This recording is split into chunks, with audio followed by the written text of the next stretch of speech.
নমস্কার, দেখছেন রিপাবলিক বাংলা, সঙ্গে রয়েছি আমি স্বর্ণালী। শুরু করছি সোজাসুজি স্বর্ণালী।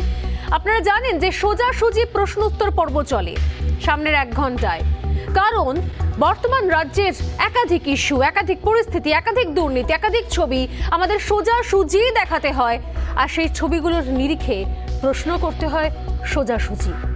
চোখে চোখ রেখে সেই প্রশ্নগুলোই করব আজকের ইস্যু নিয়ে। তবে তার আগে এই মুহূর্তের সবথেকে গুরুত্বপূর্ণ খবরগুলো নিয়ে চোখ রাখছি আজকের হেডলাইন্সে। তৃণমূলের কোম্পানির কোনো অভিযোগের উত্তর দিতে রাজি নই। তার কারণ আমি কালকে যা বলেছি আইনের কথা বলেছি। রাজ্যপালকে নিয়ন্ত্রণ করছেন বিরোধী দলনেতা ধনখড় প্রসঙ্গে বিস্ফোরক অভিযোগ তৃণমূলের প্রশ্নের জবাব দেব না, পাল্টা শুভেন্দু।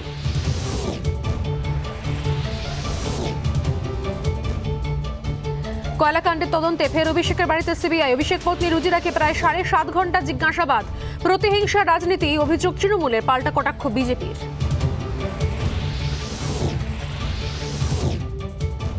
আমি এখানে আসবো, আমাকে কালকে সিবিআই আমার স্ত্রীকে চিঠি দিয়েছে, আমার বাড়িতে গিয়ে জিজ্ঞাসাবাদ করো যাতে আমি এখানে না আসতে পারি। ত্রিপুরা সফর আটকাতে বাড়িতে সিবিআই পাঠানো হয়েছে। আগরতলায় তোপ অভিষেক ব্যানার্জির, মৃত্যু হলেও মাথা নত নয়। ত্রিপুরার কর্মী সভায় বার্তা অভিষেকের।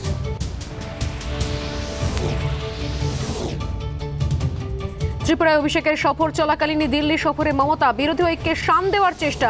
রাষ্ট্রপতি নির্বাচনকে সামনে রেখে বিরোধী দলগুলির সঙ্গে বৈঠক মমতার।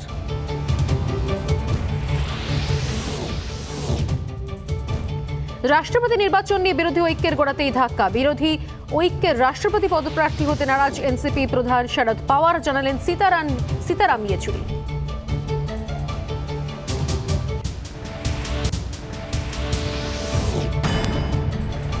হট্টমেলা নয়, রায় জানানোর প্ল্যাটফর্ম নয়। বাংলা টেলিভিশনে প্রথমবার যুদ্ধক্ষেত্র থেকে স্টুডিও, সোজা প্রশ্নের T20। ঘুরিয়ে নাম দেখাই না আমি, যখন তখন রং বদলাই না। আমি স্বর্ণালী, প্রশ্ন করি সোজাসুজি।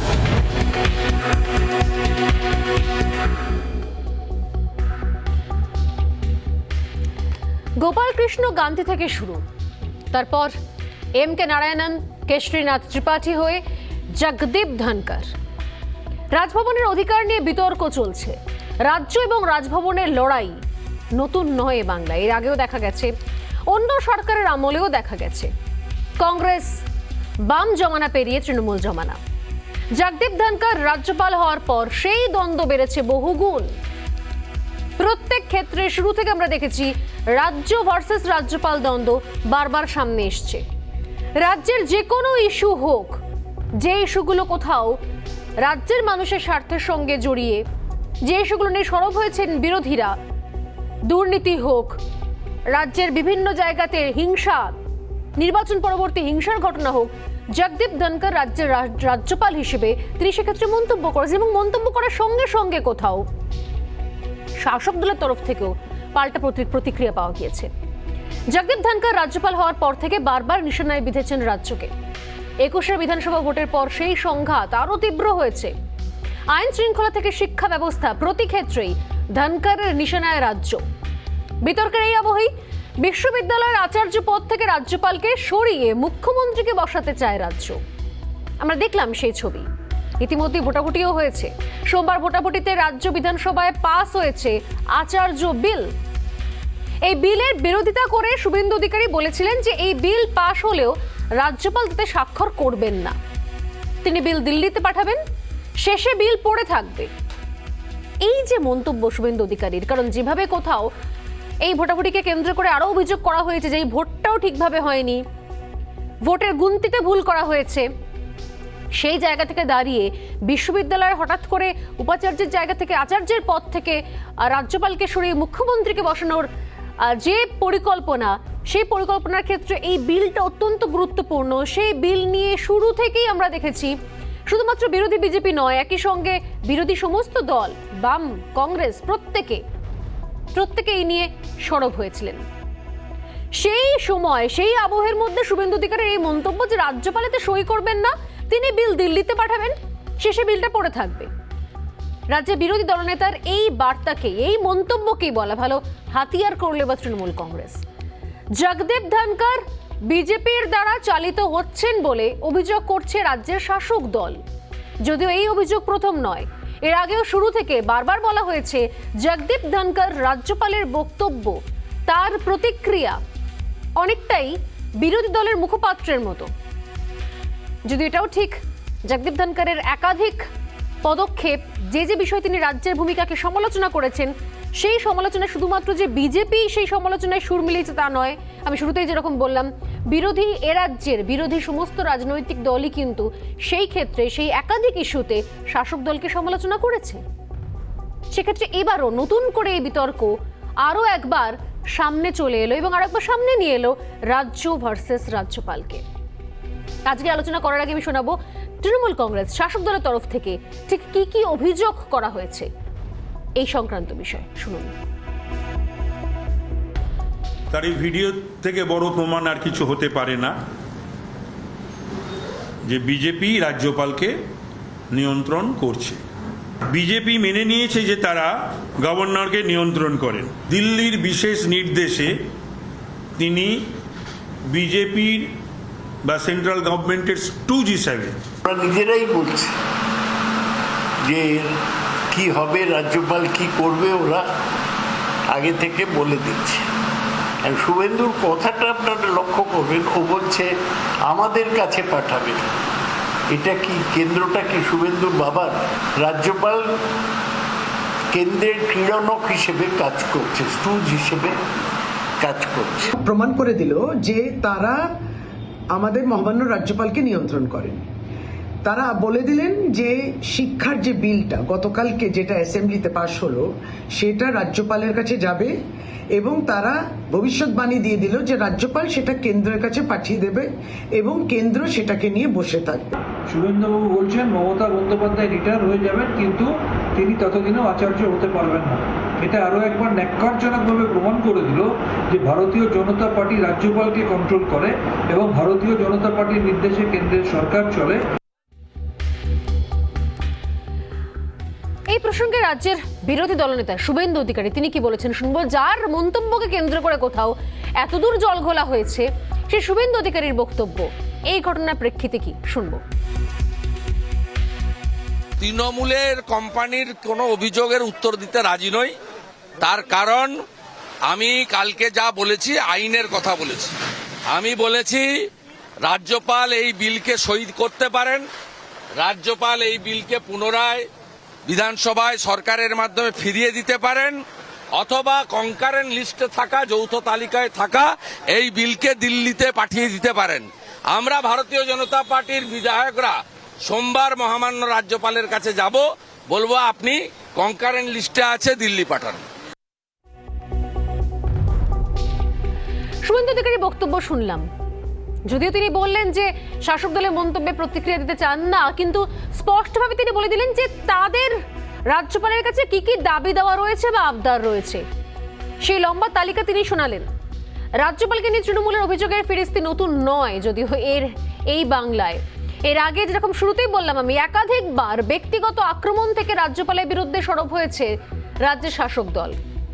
বিরোধী দলনেতার বিরুদ্ধে রাজভবনকে প্রভাবিত করার অভিযোগের পাল্টা দিয়েছে বিজেপিও। যেরকম বলা হচ্ছে রাজভবন নিয়ন্ত্রণ করছে বিরোধী দল বিজেপি, বিরোধী দলনেতা শুভেন্দু অধিকারী। এর পাল্টা প্রিয়াঙ্কা টিব্রেওয়াল তিনি কি বলেন শুনবো। একটাই জিনিস জানি, যখন ওনাকে নিযুক্ত করা হয়েছে ওটাই বেআইনি, বিকজ অপোজিশনে কেউ নেই, আপনি তাদেরকে অ্যালাউই করেননি। তা আপনি বাড়িতে নিজেকে যা ইচ্ছে আপনি বানিয়ে নিতে পারেন। কালকে আপনি বলে দিতে পারেন যে আমি তো এই মিস ইউনিভার্স নিজেকে মানি, আমি মিস ইউনিভার্স হয়ে গেছি। তা এটা হয় নাকি? এটাকে তো ডেমোক্রেসি বলে না। যদি ডেমোক্রেসিকে কেউ মানে না, তার নাম হলো মুখ্যমন্ত্রী মমতা ব্যানার্জি। 21শে বিধানসভা ভোটের আগে থেকে রাজ্যে বারবার আক্রান্ত হওয়ার অভিযোগ সামনে এসেছে। বিরোধী দল বারবার সেই অভিযোগ সামনে নিয়ে এসছে। ভোটের পর হিংসার মামলার তদন্ত গড়িয়েছে আদালত সিবিআই এ। শাসক দল অবশ্য ওই সমস্ত অভিযোগই অস্বীকার করেছে। এ রাজ্যে শুধু কি বিরোধীরাই আক্রান্ত, এই প্রশ্ন তুলেছে বিরোধী দল বিজেপি। কারণ শুরুতেই বললাম যে বিরোধী বলতে রাজ্যে শুধুমাত্র তো বিজেপি নেই, নিঃসন্দেহে প্রধান বিরোধী হিসেবে এই মুহূর্তে তারা আছে।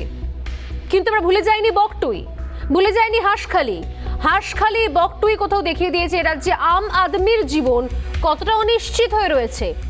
শিক্ষিত বেকার যুবকরা রাস্তায় প্রতিদিন প্রায় সোজাসুজি স্বর্ণালীতে প্রায় দিন শো করতে হয় শুধুমাত্র এসএসসি দুর্নীতি, কলেজ সার্ভিস কমিশনের দুর্নীতি, এসএলএসটি দুর্নীতি, প্রাথমিক নিয়োগ টেট সেখানে দুর্নীতি নিয়ে, শিক্ষক নিয়োগে পাহাড় প্রমাণ দুর্নীতি। শিক্ষা বিতর্ক যখন তুঙ্গে তখন রাজ্য ব্যস্ত আচার্য পদে রাজ্যপালকে সরিয়ে মুখ্যমন্ত্রীকে বসাতে। প্রশ্ন তুলছেন সব পক্ষ, বিরোধী সব পক্ষ। আমার প্রশ্ন নয় শুধু, প্রশ্ন উঠছে শিক্ষিত বেকার যুবকরা তাহলে যাবেন কার কাছে এবার? আক্রান্ত বিরোধীরা, বিরোধী দলের কাছে নেতারাই বা কার কাছে যাবেন ন্যায় বিচার চাইতে? হয় আদালত, নয় রাজভবন। দরজা খোলা আছে মাত্র দুটো, সেই দরজা বন্ধ করতে গিয়ে তৎপরতা। রাজ্যপালের গায়ে রাজনীতির কালি ছিটিয়ে দিতে পারলেই কেল্লা ফতে। বাম আমলে যে রাজ্যপালের কাছে ছুটে যেতেন তৃণমূল নেতা নেত্রীরা, বারবার একাধিকবার মমতা বন্দ্যোপাধ্যায়ও, আজ তারাই রাজভবনের দিকে আঙুল তুলছেন। প্রশ্ন উঠছে সেদিন যদি রাজভবনের দরজা বিরোধীদের জন্য খোলা থাকতে পারে তাহলে আজ নয় কেন? কথায় আছে যে যায় লঙ্কায় সেই হয় রাবণ। তাহলে কি যেই ক্ষমতায় আসে তার সঙ্গে কোথাও শত্রুতা তৈরি হয় রাজভবনের? এই প্রশ্ন নিয়ে শুরু করবো আজকের আলোচনা ঠিক এই জায়গা থেকেই। তবে তার আগে চোখ রাখছি সোজাসুজি স্বর্ণালীর বিশেষ প্রতিবেদনে। বিজেপি রাজ্যপালকে নিয়ন্ত্রণ করছে। রাজ্যপাল কেন্দ্রের ক্রীড়নক হিসেবে কাজ করছে। প্রমাণ করে দিল যে তারা আমাদের মহামান্য রাজ্যপালকে নিয়ন্ত্রণ করে। ভারতীয় জনতা পার্টি রাজ্যপালকে কন্ট্রোল করে। রাজ্যপাল বিরোধী দলনেতার কথায় চলছে। বিস্ফোরক অভিযোগ রাজ্যের শাসক দলের একাধিক নেতা মন্ত্রীর, যা জন্ম দিয়েছে নয়া রাজনৈতিক বিতর্কের। সম্প্রতি রাজ্যের আইন শৃঙ্খলা পরিস্থিতি নিয়েও সরব হয়েছিলেন রাজ্যপাল। মুখ্য সচিবের কাছে রিপোর্টও তলব করেন, যা নিয়ে শাসকের কটাক্ষের শিকারও হতে হয়েছে ধনকরকে। অন্যদিকে রাজ্যের নানান ইস্যুতে রাজ্যপালের কাছে নালিশ বিজেপির ডেইলি রুটিন। অশান্তিতে বিধ্বস্ত হাওড়া যেতে পারেন শুভেন্দু। সম্প্রতি এমন আশঙ্কায় বিরোধী দলনেতাকে ঘণ্টা দুয়েক আটকে রাখা হয় পূর্ব মেদিনীপুরে। আটকে রাখা নিয়ে রাজ্যপালকে চিঠিও দেন বিরোধী দলনেতা শুভেন্দু অধিকারী। সেই চিঠির প্রেক্ষিতেও মুখ্য সচিবের কাছে রিপোর্ট তলব করেছেন রাজ্যপাল, আর এতেই কড়া প্রতিক্রিয়া তৃণমূলের। ঘাসফুল শিবিরের অভিযোগ রাজ্যের বিরোধী দলনেতার কথা মতো চলছেন রাজ্যপাল জগদীপ ধনকর। প্রমাণ করে দিল যে তারা আমাদের মহামান্য রাজ্যপালকে নিয়ন্ত্রণ করেন। তারা বলে দিলেন যে শিক্ষার যে বিলটা গতকালকে যেটা অ্যাসেম্বলিতে পাশ হলো সেটা রাজ্যপালের কাছে যাবে, এবং তারা ভবিষ্যৎবাণী দিয়ে দিল যে রাজ্যপাল সেটা কেন্দ্রের কাছে পাঠিয়ে দেবে। বাংলার নামের পরিবর্তন করার যে বিল এবং বিধান পরিষদের বিল, আজকে দীর্ঘদিন ধরে তার উপরে তারা চুপ করে বসে আছে, কোনো কিছু করছে না। এই বিলটার ব্যাপারেও তারা কোনো কিছু করবে না। পাল্টা কটাক্ষ করেছে বিজেপিও। একটাই জিনিস জানি, যখন ওনাকে নিযুক্ত করা হয়েছে ওটাই বেআইনি, বিকজ অপোজিশনে কেউ নেই, আপনি তাদেরকে অ্যালাউই করেননি। তা আপনি বাড়িতে নিজেকে যা ইচ্ছে আপনি বানিয়ে নিতে পারেন। কালকে আপনি বলে দিতে পারেন যে আমি তো এই মিস ইউনিভার্স নিজেকে মানি, আমি মিস ইউনিভার্স হয়ে গেছি। তা এটা হয় নাকি? এটাকে তো ডেমোক্রেসি বলে না। যদি ডেমোক্রেসিকে কেউ মানে না, তার নাম হলো মুখ্যমন্ত্রী মমতা ব্যানার্জি। রাজ্যপাল সংঘাত এই রাজ্যের নতুন কিছু নয়, কিন্তু এবার সংঘাত মোড় নিল আরও এক নতুন রাজনৈতিক বাঁকে। রাজ্যপালের ভূমিকার জন্য শাসকের কাঠগড়ায় তোলা হলো শুভেন্দুকে। গণতন্ত্রে সব সময় রাজ্যপাল হাতে হাত রেখে চলবে, সেটাই কাম্য। কিন্তু এই রাজ্যে রাজ্যপাল সম্পর্কে সব সময় সংঘাতের আবহ, যা রাজ্যের মানুষের পক্ষে আদৌ কতটা ভালো তা নিয়েই উঠছে প্রশ্ন। রিপাবলিক বাংলা।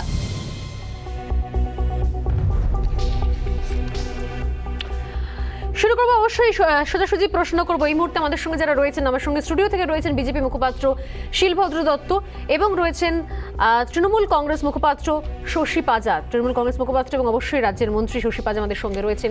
দুজনকেই স্বাগত রিপাবলিক বাংলা এবং সোজাসুজি স্বর্ণালীতে। আমি প্রথমে শশীদি আপনার কাছেই আসি।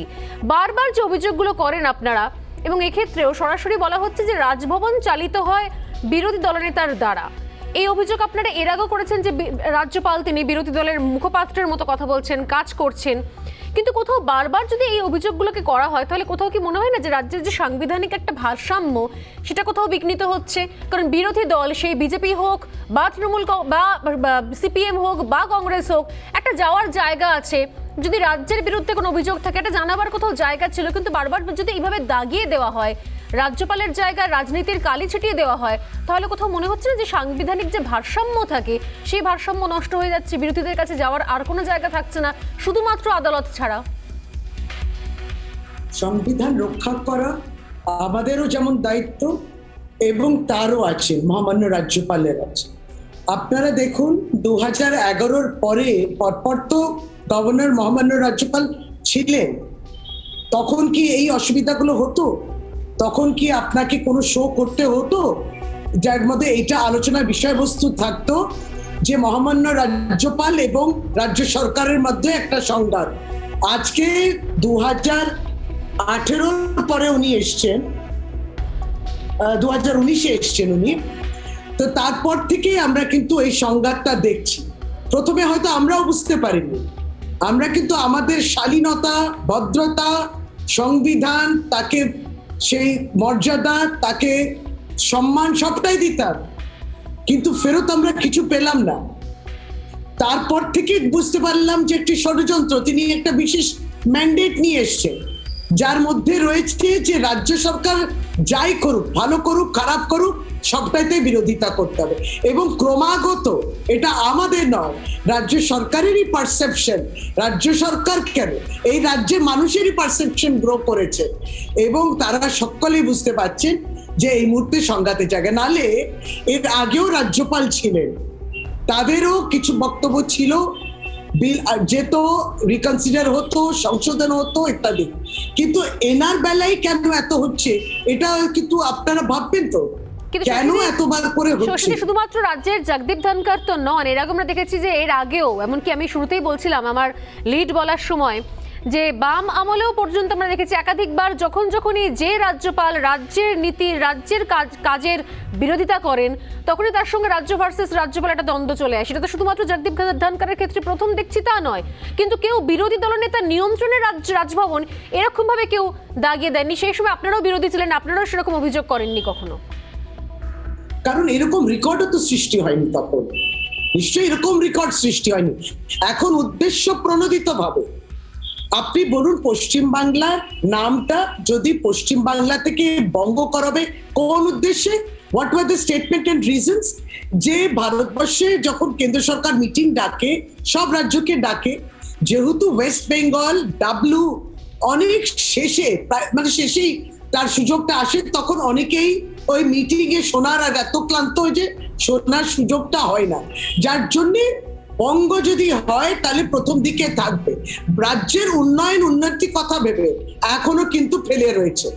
এইটা শুধু রাজ্যপাল নয়, কেন্দ্র সরকারও দেখেছে। 2018-তে বঙ্গের বিলটা উঠেছে, পাশ হয়েছে, ওখানে পড়ে রয়েছে।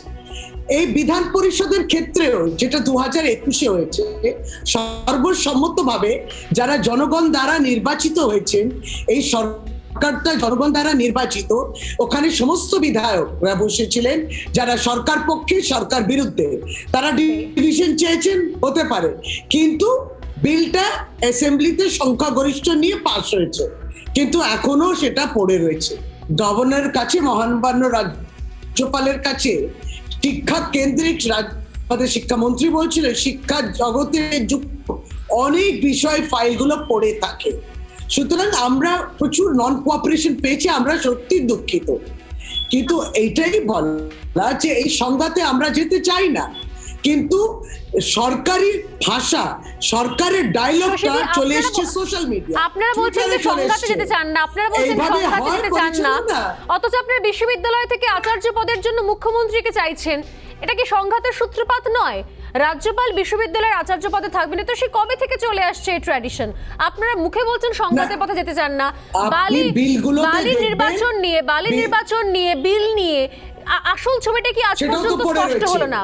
কে সাইন করেছেন, কে সাইন করেননি, দু ধরনের ভার্সন। না, খুব স্পষ্ট আছে, ওটা মহামান্য রাজ্যপাল কাছে পড়ে রয়েছে।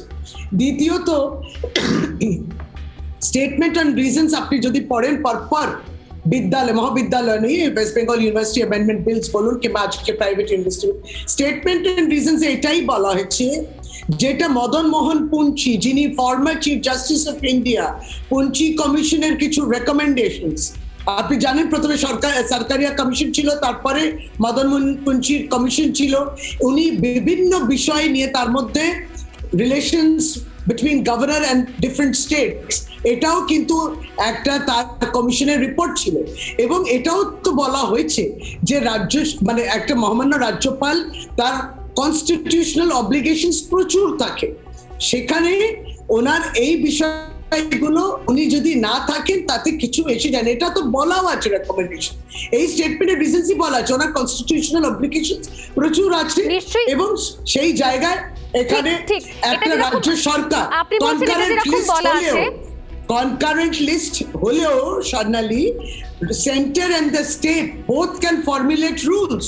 তো আমাদের অধিকারটা কেড়ে নেবেন না। তো আপনারা যেরকম কনকারেন্ট লিস্টের কথা বলছেন, সেই জায়গা থেকে তো বিরোধী দলনেতা বলেছে যে এই বিল পাঠানো হবে, বিল উনি কেন্দ্রে পাঠাতে পারেন, উনি সই করতে পারেন, উনি সই না করতে পারেন, সেটা ওনার ব্যাপার। সেক্ষেত্রে আপনারা সরাসরি এর সঙ্গে এটা কি করে মন্তব্য করতে পারেন যে বিরোধী দলনেতা নিয়ন্ত্রণে রাজভবন? আমি আসবো আপনার কাছে, এই উত্তর নেব। শিলভদ্র দত্ত আমার সঙ্গে স্টুডিওতে রয়েছেন অনেকক্ষণ ধরে। শিলভদ্র বাবুর কাছে আসি, কি বলবেন মানে এই যে সরাসরি যে অভিযোগগুলো শশীদিরা করছেন দীর্ঘদিন ধরে?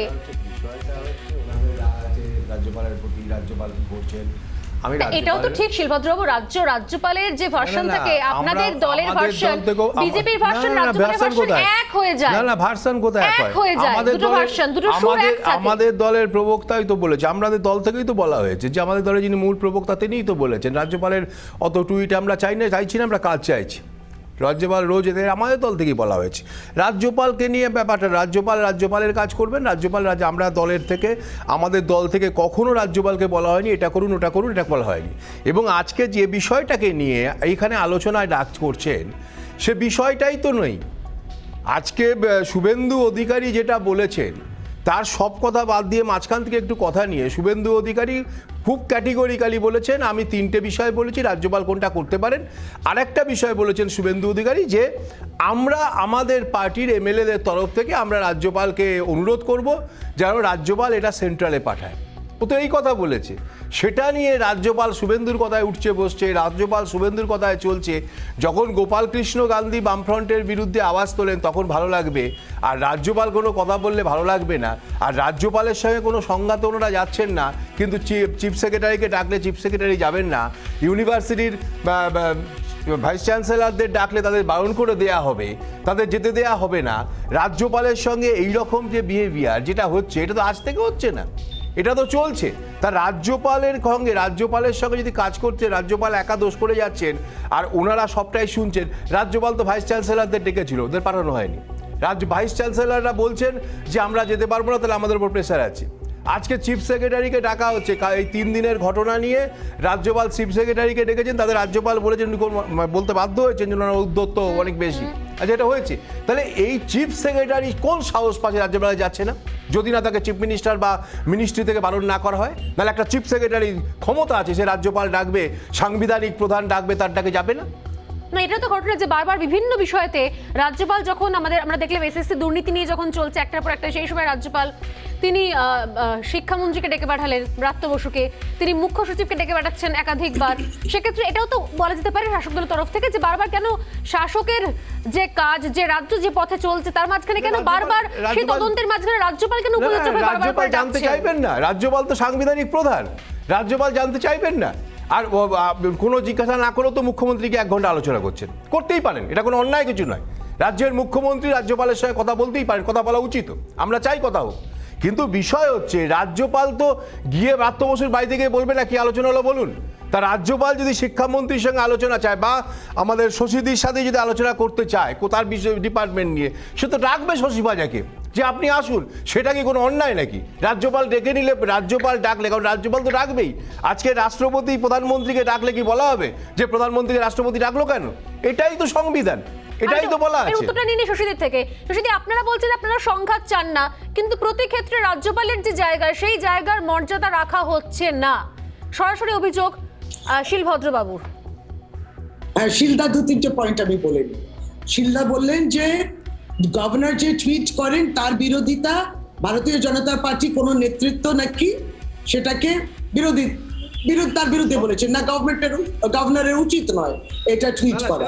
আসলে তাদের ভিন্ন নেতৃত্ব ভিন্ন কথা বলে, না, আমাদের কেউ প্রবক্তা, সমর্থন মূল করে, প্রবক্তা কেউ তার একজনই বিরুদ্ধে বাংলায়। করে।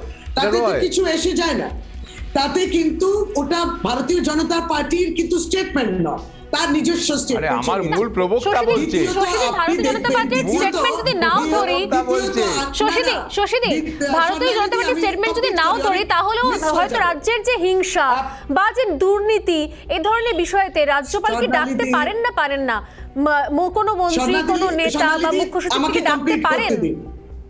আমাকে কমপ্লিট করে দিন। আপনার প্রতিবেদনে প্রিয়াঙ্কা টেবরেওয়াল একটা কি কথা বললো কি জানো, যেন ভারতীয় জনতা পার্টি তো ওখানে ছিল না, কালকে তো তারা ছিলেন। বিজেপি এমএলএসরা ডিভিশন চেয়েছিলেন বিলে এবং তারা ভোট দিয়েছে, না জেনে এই কথাগুলো বলে। তৃতীয়ত, বিজেপি এমএলএস যদি মনে করেন যে তারা এই বিলটা অপোজ করছেন, যেমন ডিভিশনটা চেয়েছিলেন, আলাদাভাবে মহামান্য রাজ্যপালের কাছে কেন যেতে হবে? আমি আপনাকে একটু বিরত করছি, ঠিক এই জায়গা থেকে আমি আপনার কাছে আসবো, একটু বিরত করছি। এই মুহূর্তে যে খবর এসে পৌঁছচ্ছে, একটু দর্শকদের না, আমি আসবো আপনার কাছে। এই মুহূর্তে দর্শকদের জানিয়ে রাখি যে খবর এসে পৌঁছচ্ছে 2018 সালে 3রা নভেম্বর মোটা অঙ্কের লেনদেন বিদেশের অ্যাকাউন্টে হয়েছে, এমনটাই সূত্র মারফত জানতে পাওয়া যাচ্ছে সিবিআই জিজ্ঞাসাবাদে। আপনারা জানেন যে আজকে অভিষেক ব্যানার্জির বাড়িতে সিবিআই আধিকারিকরা গিয়েছিলেন এবং এই মুহূর্তে যে ছবি দেখতে পাচ্ছেন আপনারা, শান্তিনিকেতন থেকে ছেড়ে বেরিয়ে আসার ছবি, এবং যে তথ্য আমাদের সামনে আসছে, রুজিরাকে, অভিষেক পত্নী রুজিরাকে 7 ঘন্টা জিজ্ঞাসাবাদ করেন সিবিআই আধিকারিকরা। যে তথ্য পাচ্ছি সেই তথ্যগুলো আমি শুধু দিয়ে রাখি, আবারও ফিরবো আলোচনাতে। তথ্য অনুযায়ী 2018 সালের 3রা নভেম্বর মোটা অঙ্কের লেনদেন হয়েছে বিদেশের অ্যাকাউন্টে, 1.5 মিলিয়ন ভাত লেনদেন হয়েছে, এমনটাই কিন্তু খবর পাওয়া যাচ্ছে সূত্র মারফত। এই লেনদেনের বিষয়ে রুজিরাকে জিজ্ঞাসাবাদ করা হয়, সিবিআই আধিকারিকরা জিজ্ঞাসাবাদ করেন এবং এই জিজ্ঞাসাবাদে বেশ কয়েকজন প্রভাবশালীর নাম উঠে এসছে।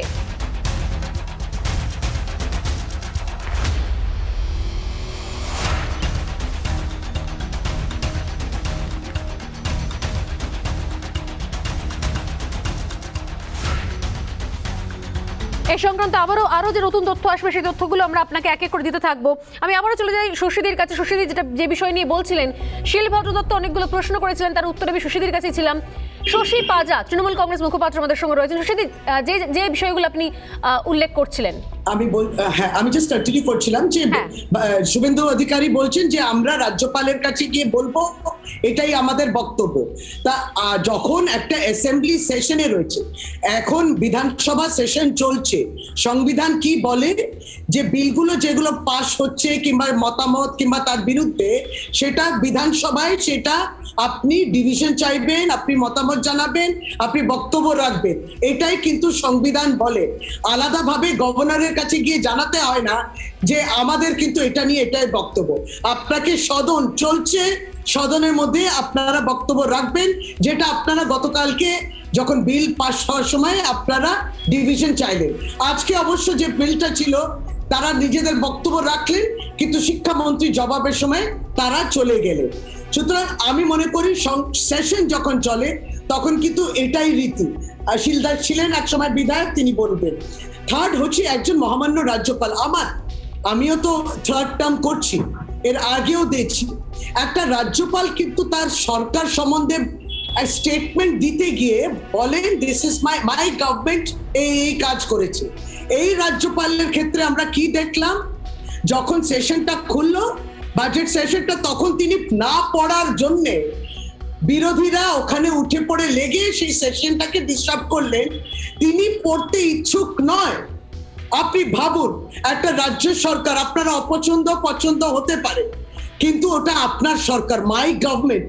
কোনোদিন আমরা দেখিনি এই উল্লেখ কিংবা তার পড়ার সময় এই ভাষাটা, এবং তিনি যাতে না পড়তে পারেন তার জন্যই কিন্তু আগে থেকে সে অ্যাম্বিয়েন্স এবং পরিবেশটা তৈরি হয়েছিল।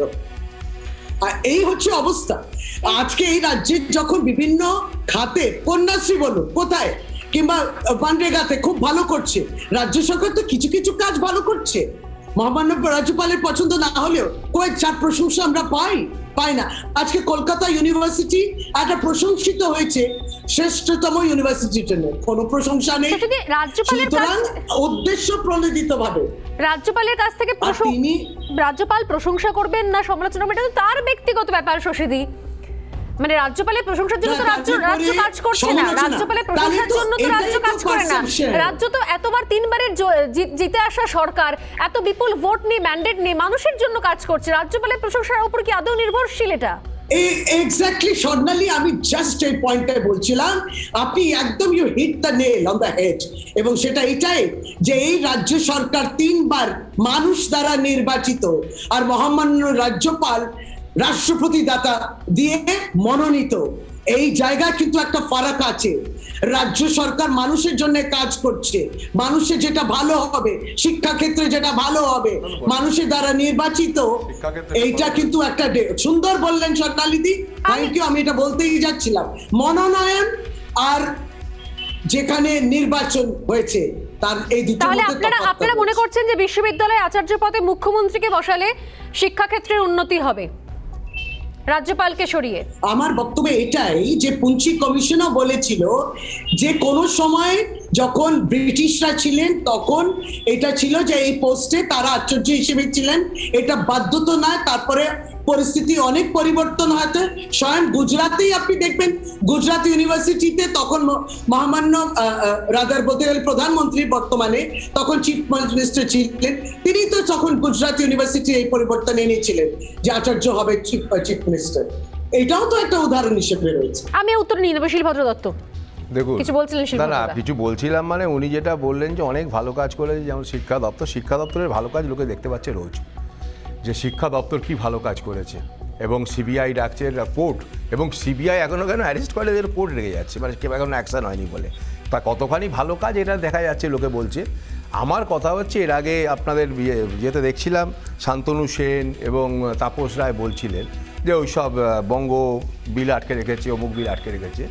বিভিন্ন সময় তো রাজ্যপালকে বদল করা হোক বলে প্রধানমন্ত্রীকে বলতে পারছেন সৌগত রায় বা সুদীপ বন্দ্যোপাধ্যায়রা, তারা কেন গিয়ে বলছেন না পশ্চিমবাংলার এই ভালো কাজগুলো আটকে রেখেছেন?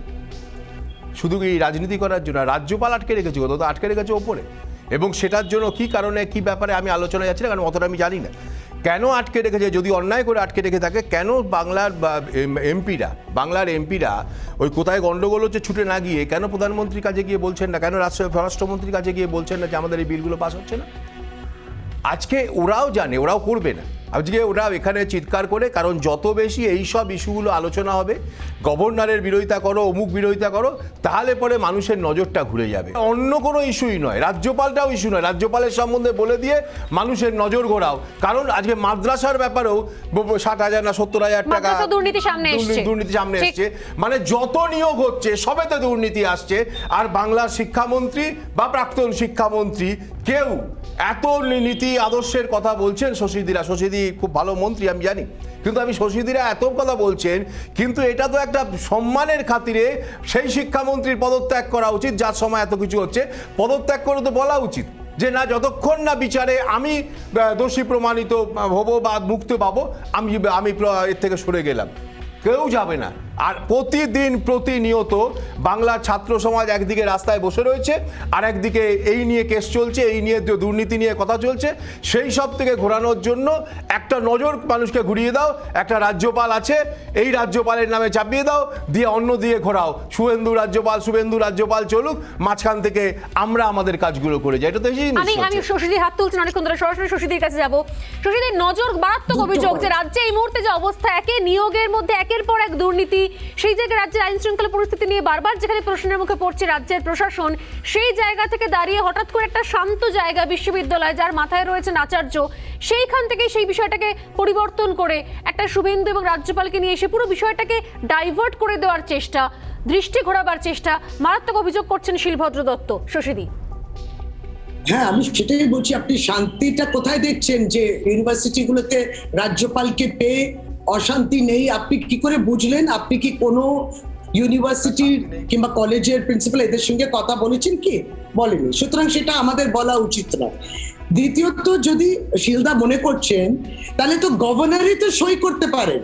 আমরা তো গভর্নরের বিরোধিতা করে, যে গভর্নর সই করে দিলেই তো সেন্টারে গিয়ে পড়ে রয়েছে, এই বিষয়টা তো আসে না। গভর্নর আর ওই বিলটা দ্বিতীয়ত সেন্টারে হচ্ছে যেতে যে হবে। যদি শিলভদ্র না, না। দত্ত শিলদা যদি মনে করেন যে মহামান্য রাজ্যপালের বিরুদ্ধে আমরা বলছি বলে তার জন্য আমাদের ভোট হচ্ছে, আর তার জন্য মানুষ প্রচুর পরিমাণে ভোট করে আমাদের তৃতীয়বার নির্বাচিত করেছে, এই যুক্তিটা কি সত্যি মানা যায়? যে যেহেতু আমরা গভর্নরের বিরুদ্ধে লড়ছি বলে মানুষ এটাকে একবারই মেনে নিয়ে না, না। তৃতীয়বার এত এরকম বললে কথা কোথায়? হয়নি। নজর ঘোরানো, কথা- নজর আবার কিসের ঘোরানো? না, এটা নজর তো না, না, ভারতীয় সুশীদি, জনতা পার্টি। সুশীদি, আপনিও জানেন সুশীদি, আজকে 3 বারের দেশের জন্য যা যখন আপনারা পরিস্থিতি নির্বাচিত সামনে হয়েছেন, যখন আপনারা বিপুল সামনে- ভোট পেয়েছেন, তারপর কিন্তু এসএসসি দুর্নীতি, এই দুর্নীতিগুলো এখন টানা পরপর আসছে। সিবিআই দপ্তরে হাজিরা দিচ্ছেন প্রাক্তন মন্ত্রী, পরেশ অধিকারীর ঘটনা তারপর জানা গিয়েছে। অতএব দুটো কনটেক্সট বোধহয় আলাদা। ইনভেস্টিগেশন হচ্ছে, ভরসা রাখতে পারছি প্রশ্ন না উত্তর কোথায়? হচ্ছে মন্ত্রীদের, আরে, এই প্রাক্তন বলতে দাও। মন্ত্রীদের না, না, ডেকেছে, আপনার হচ্ছে তো। একদম আমি আসছি। শিলদা না না, শশী পাজা খুব ভালো বক্তা, আমি বিধানসভাতেও ওকে পছন্দ করতাম, কিন্তু ও এখানেও কথা ঘোরাচ্ছে অন্যভাবে, নিজের বলার জায়গা নেই বলে। এটা খারাপ লাগছে। তার কারণ হচ্ছে আমি কোথাও বলিনি সিবিআই এর বিরুদ্ধে বা পক্ষে। আমি সিবিআই এর উকিলও নই, সিবিআই এর বিরুদ্ধেও নই। আমার এখানে পশ্চিম বাংলায় একটা সিবিআইও কেন্দ্রীয় সরকার, বিজেপি সরকার চাপায়নি, সব কোর্টের। তা কোর্ট খুশি না অখুশি সেটা কোর্টের ব্যাপার, জজ সাহেব ঠিক করবেন কিভাবে চলবে। আমার খুশি অখুশির ওপর কিছু যায় আসে না। আমার একটা বিষয় হচ্ছে যে আর গভর্নর সাহেব কোনটা সই করবেন কোনটা করবেন না আমি কেন বলতে যাব? আমি কে? আমার কথা শুনবেন কেন গভর্নর? তিনি কোনটা কেন্দ্রে আপনি পাঠাবেন, দুর্নীতি নিয়ে তিনি বললেন। আপনি শিলদা, আপনি দুর্নীতি নিয়ে বলছিলেন। দুর্নীতি নিয়েই বলছি। আমি সেটাই বললাম, আমি তো CBI না তো করছে। সিবিআই এর উপর ভরসা আছে তো? ভরসা তো তোমাদের নেই, কারণ তোমরা তো শোনো, তোমরা চলে যাচ্ছ। এই যে সেদিন আরেকটা কেসে সিবিআই না, না, দিয়েছে, আপনারা তোমরা ডিভিশন বেঞ্চে বেঞ্চে যাচ্ছেন। পার্থ চ্যাটার্জি একাধিকবার ডিভিশন বেঞ্চে গেছে, রক্ষা কবচ খারিজ হয়েছে, চেষ্টা চলছে। প্রত্যেকটা কেসে তোমরা যাচ্ছ। ঠিক। না, না, আপনারা কোথায়? তপন পার্থ দত্তর চ্যাটার্জি- কেসেও তোমরা ডিভিশন বেঞ্চে যাচ্ছ, তপন দত্তর কেসেও ডিভিশন বেঞ্চে যাচ্ছ। ঠিক, সঠিক। সুতরাং তোমাদের ভরসা নেই, আমাদের ভরসা সবার উপরে আছে। আমাদের ভরসা আছে, তোমাদের ভরসা নেই। একটা কন্ট্রাডিকশন হচ্ছে শশীদি, আমি একটুখানি ক্লিয়ার করতে চাইবো। বাংলার মানুষ শুধু আপনারা দুজনেই রয়েছেন আজকে, আর কেউ অন্য কোনো অতিথি নেই এখানে। একটা বিষয়ে কন্ট্রাডিকশন হচ্ছে, আপনারা বলছেন যে আপনাদের রাজ্যের মন্ত্রী যাদের বিরুদ্ধে অভিযোগ উঠেছে তিনি ডিভিশন বেঞ্চে যাবেন নাকি সিঙ্গেল বেঞ্চের রায় মেনে নেবেন না কি হবে সেটা আপনাদের নিজস্ব সিদ্ধান্ত। আপনারা 100 বার যেতে পারেন, সেখান থেকে খারিজ হলে আবারও সে আগের রায় বহাল থাকছে। সেক্ষেত্রে রাজ্যপাল একজন, তিনি কোথায় সই করবেন তিনি কোথায় সই করবেন না সেটা তিনি নিজের সিদ্ধান্ত নিতে পারেন না। সেক্ষেত্রে আপনারা কেন বারবার করে কোথাও বিরোধী দলনেতার সঙ্গে তাকে জড়িয়ে দেওয়ার চেষ্টা চলছে? না, বিরোধী দল নেতার আপনি স্টেটমেন্টসটা আবার প্লে করুন। আজকে বলছে মুখ্যমন্ত্রী রিটায়ারমেন্ট হয়ে যাবে, মুখ্যমন্ত্রী রিটায়ারমেন্ট হয়ে যাবে, উনি আচার্য হবেন না। সে অনেক সময় অনেকে বক্তৃতা দেয়, এই বক্তৃতাগুলো নিয়ে এইগুলো নিয়ে আলোচনা হয় না। সে অনেকে, সুভাষ চক্রবর্তী বলেছিলেন সেন্টারে গিয়ে পড়ে থাকবে, অনেকে গভর্নরকে বলবো সেন্টারে পাঠিয়ে দিতে। তাহলে গভর্নর আর বললেন কোথায়? উনি গভর্নরকে বলবেন বলেছেন, গভর্নর শুনবেন কিনা গভর্নরের ব্যাপার। এরা বাংলাকে ভালোবাসে না, এরা বাংলাকে ভালোবাসে বলেই করছে, মহামান্য রাজ্যপালকে ভালোবাসে বলে,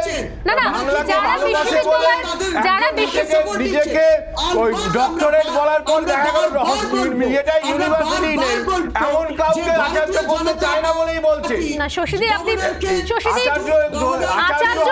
আচার্য পদে বললেন নিজে ডক্টরেট হতে হবে। শশীদি, আচার্য বিশ্ববিদ্যালয়ের আচার্য পদে যারা মুখ্যমন্ত্রী মমতা বন্দ্যোপাধ্যায়কে সমর্থন করছেন না তারা বাংলার ভালো চান না, এটা আপনি সচেতন ভাবে বলছেন। যারা মুখ্যমন্ত্রীকে আচার্য পদে চান তারাই বাংলার ভালো চান, যারা মুখ্যমন্ত্রীকে বিশ্ববিদ্যালয়ের আচার্য পদে চান না, যারা সমর্থন করছেন না তারা বাংলার ভালো চান না। যারা আছে না, আপনারা কি করে বুঝলেন যে খারাপ হবে? মুখ্যমন্ত্রী আচার্য হলে কি খারাপ হবে সেটা খারাপ হবে আমি বলছি না, আমি বলছি কি যারা অনেকেই তো সমর্থন নাও করতে পারেন। মুখ্যমন্ত্রী 3 বার করে নির্বাচিত মুখ্যমন্ত্রী, বেশিরভাগ যারা নির্বাচিত মুখ্যমন্ত্রী, আপনি কি করে ধরে নিলেন যে তিনি যথেষ্টভাবে সেই কাজটা করবেন না? অনিল আয়নের কথা বলেছি আমরা, কোনটা এইগুলো আজকে মমতা আয়ন হচ্ছে রাজনৈতিকভাবে একটা সময় মাইকে দাঁড়িয়ে চিৎকার করেছি, অনিল আয়নের কথা বলেছি, আজকে মমতায়ন হচ্ছে, এটাই ফারাক। এটাই ফারাক। না, আজকে একটা আপনারা সময় অপছন্দ অনিলায়নের করতে কথা পারেন। বলেছি। আপনার ভাষার শালীনতা নেই, আপনার কিংবা আপনার অনিলায়ন কথাটা আমরাই বলেছি, আর আজকে মমতায়ন, এর মধ্যে ভাষার অশালীন কথা কথা খুঁজে পেলে, এর মধ্যে কোথায় অশালীন? এই জায়গা থেকে একটা বিরতি নিতে হবে আমাদের। এই ডিবেট, এই আলোচনা চলছে যদিও একেবারেই শেষ দিকে, এবং এই প্রশ্নগুলো কোথাও আবার উঠে আসছে বারবার করে, যে সত্যি সত্যি শিক্ষাক্ষেত্রের যে উন্নতির কথা বলা হচ্ছে, যেখানে শিক্ষাক্ষেত্রে, যেখানে নিয়োগ ক্ষেত্রে এত ভুরি ভুরি দুর্নীতি সামনে আসছে, তাহলে কি সত্যি কোথাও দৃষ্টি ঘোরানোর চেষ্টা? মুখ্যমন্ত্রী আচার্য পদে আসলে যে বিল নিয়ে কোথাও এত তর্জা তুঙ্গে, তাহলে কি সত্যি শিক্ষাক্ষেত্রে মানোন্নয়ন ঘটবে? বাংলার একাধিক মানুষজন, সচেতন মানুষ যারা রয়েছেন, তারা যারা রাজনীতির সঙ্গে যুক্ত নন, তারা যদি সমর্থন না করেন, তাহলে তাদেরকেও কি বলা যেতে পারে যে তারা বাংলার ভালো চাইছেন না? সবাই তো রাজনীতির সঙ্গে যুক্ত নন। এবং এক্ষেত্রে রাজ্যপালের কাছে কোনো আবেদন জানালে, রাজ্যপালের কাছে কোনো অনুরোধ উপরোধ আবেদন নিয়ে গেলে সরাসরি কি বলা যেতে পারে যে বিরোধী দলনেতা নিয়ন্ত্রণ করছেন রাজভবনকে? এই সব কিছু মিলিয়ে বারবার বিরোধী শিবির থেকে একটাই অভিযোগ সামনে আসছে, তা হলো দৃষ্টি ঘোরানোর চেষ্টা। সত্যি কি তাই? কিছু প্রশ্নের উত্তরের জন্য আমি জনগণের কাছে ছেড়ে দিলাম, যারা এই মুহূর্তে দেখছেন রিপাবলিক বাংলা। ফিরে আসছে বিরতির পর কিছু গুরুত্বপূর্ণ খবরের আপডেট নিয়ে, সঙ্গে থাকুন।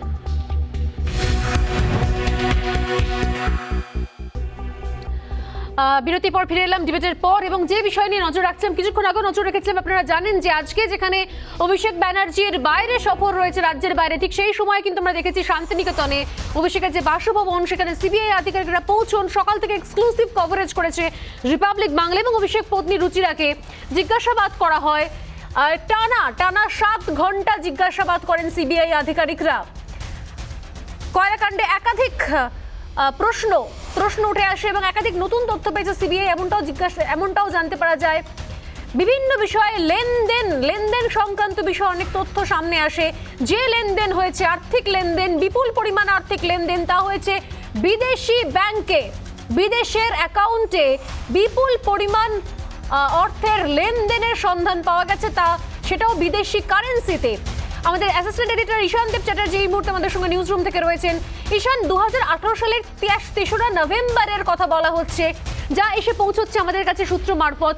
ঠিক কি কি তদন্তে, এই জেরায় কি কি ইনফরমেশন পাওয়া গেল? কোন ব্যাংকের কথা বলা হচ্ছে? এখনো পর্যন্ত রুজিরাকে জিজ্ঞাসাবাদ করে কোন কোন তথ্য পাওয়া যাচ্ছে সূত্র মারফত? আর কি কি জানতে পারা যাচ্ছে ঈশান? দেখো, এই বিষয় নিয়ে যে বিষয়টা তুমি উল্লেখ করছিলে, যে বিদেশি ব্যাংকে বিদেশি মুদ্রায় বিপুল পরিমাণ টাকা রুজিরা বন্দ্যোপাধ্যায়ের অ্যাকাউন্টে জমা পড়েছিল, সেই বিষয় নিয়েই কিন্তু মূলত জিজ্ঞাসাবাদ করা হয়েছে। যে এই যে বিপুল পরিমাণ টাকা, 1.5 মিলিয়ন বাট, অর্থাৎ থাইল্যান্ডের মুদ্রায় 15 লক্ষ টাকা, থাইল্যান্ডের মুদ্রায় 1.5 মিলিয়ন বাট, 15 লক্ষ বাট যে জমা পড়েছিল ওই অ্যাকাউন্টে, সেটা কেন পড়েছিল? ওই টাকা তাকে কারা দিয়েছিলেন? তার অ্যাকাউন্টে কারা ওই টাকা পাঠিয়েছিলেন এবং কি কারণে ওই বিপুল পরিমাণ অর্থ তার অ্যাকাউন্টে পাঠানো হয়েছিল? এই বিষয় নিয়ে কিন্তু বিভিন্ন রকম প্রশ্ন সিবিআই এর তরফ থেকে করা হয়েছে, এমনটা সিবিআই সূত্রে খবর জানা যাচ্ছে।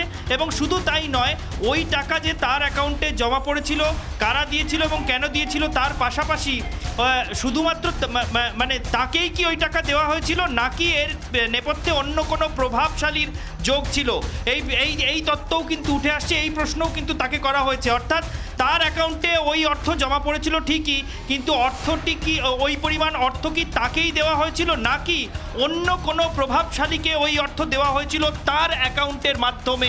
এই প্রশ্ন কিন্তু রুজিরা বন্দ্যোপাধ্যায়কে সিবিআই কর্তারা করেছেন, সিবিআই এর তদন্তকারীরা করেছেন, এমনটা সিবিআই সূত্রে এখনো পর্যন্ত জানা যাচ্ছে। স্বর্ণালীদি, ধন্যবাদ ঈশান। ঈশান দেব চ্যাটার্জি আমাদের সঙ্গে ছিলেন, এবং যে খবর আমরা দেখাচ্ছি তা হলো অভিষেক বন্দ্যোপাধ্যায়ের বাড়িতে এই সংক্রান্ত প্রতিবেদন আমরা দেখবো একটা। কিন্তু তার আগে জানিয়ে রাখি যে আজকের যে আপডেট, তা হলো বিদেশি ব্যাংকে, বিদেশি অ্যাকাউন্টে, অর্থাৎ যে অ্যাকাউন্টের কথা পাওয়া যাচ্ছে, যে ব্যাংকের পাওয়া যাচ্ছে, তা হলো থাইল্যান্ডের ব্যাংকের একটি ব্যাংক অ্যাকাউন্ট যা রুজিরার নামে রয়েছে। সেই ব্যাংকে থাইল্যান্ডের মুদ্রা, যা হচ্ছে ভাট, সেই মুদ্রায় 1.5 মিলিয়ন ভাট সেখানে ট্রানজ্যাকশন হয়েছে। সেই টাকা কারা পাঠালো, কেন পাঠালো, এবং সেটা রুজিরাকে পাঠানোর জন্যই পাঠানো হয়েছিল, রুজিরাকে দেওয়ার জন্যই পাঠানো হয়েছিল, নাকি এর পেছনে নেপথ্যে অন্য কোনো নাম রয়েছে হেভিওয়েট, তার জন্য রুজিরার অ্যাকাউন্টে এসে পৌঁছেছিল এই বিপুল পরিমাণ টাকা 2018 সালের 3রা নভেম্বর? এই বিষয়টাও কিন্তু তদন্ত করে দেখছেন সিবিআই আধিকারিকরা।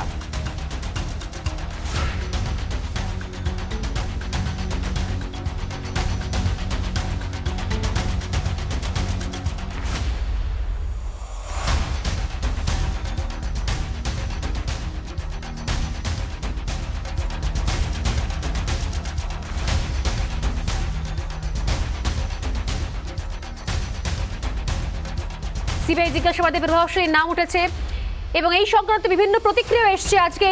আজকে সিবিআই আধিকারিকের যাওয়া নিয়ে বিভিন্ন রাজনৈতিক দলের তরফ থেকেও প্রতিক্রিয়া এসছে। অভিষেক পর্যন্ত মন্তব্য করেছেন যে আজকে এই সিবিআই আধিকারিকদের তার বাসভবনে আসা এবং তদন্তের অগ্রগতি সংক্রান্ত রুজিরাকে জিজ্ঞাসাবাদ করা নিয়ে অভিষেক কিন্তু জনসভা থেকেও মন্তব্য করেছেন।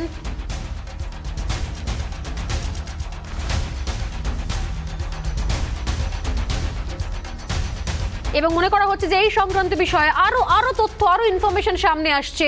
আজ অভিষেক পত্নী রুজিরাকে দীর্ঘক্ষণ জিজ্ঞাসাবাদ করে একের পর এক এই তথ্যগুলো কিন্তু সামনে আসছে এবং মনে করা হচ্ছে যে এই সংক্রান্ত বিষয় আরো অনেক প্রভাবশালীর নামও ভবিষ্যতে সামনে আসতে চলেছে। সময় আরো একটা বিরতির পর ফিরে আসছি সোজাসুজি স্বর্ণালী নিয়ে, সঙ্গে থাকুন।